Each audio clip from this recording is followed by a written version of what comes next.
story in today's Guardian. The first main story is the royal family. The second one is about the deportation of Tamils and others actually back to Sri Lanka. And despite the fact that the British government knows that Tamil people are being tortured, they still sent last Friday about 40 people on a plane back to Sri Lanka. There have been huge protests by Human Rights Watch, by Amnesty International against this. And the story in today's Guardian, you see this guy here, he used to be in the Liberation Tigers of Tamil Eelam, and the story includes an interview with him saying that he was tortured when he was taken in detention by the Sri Lankan police. And I don't know if the camera shows it, but you've got his back here, and he's full of, they hit him with electric shock, they hit him with cigarette burns. I mean, they have rooms there which are just designed as torture chambers.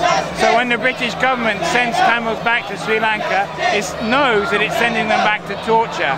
We are very angry that the British government allowed Rajapaksa to come here today. It's a political decision. It's not really up to the Queen, it's up to the British government, and they should have stopped the invitation, because what they're doing is they've invited a war criminal here to have lunch with the Queen today. You can see the evidence here. There's a mountain of evidence in actual fact from the United Nations, from the major international NGOs, and from Tamil people themselves. There's a mountain of evidence that at least 40,000 people were killed in the last few days of the war in Mullawaikal, and over 140,000 people have disappeared. How many people does it take for Britain to stop supporting a genocidal regime? How many Tamil deaths does it take for this war criminal to be put on trial?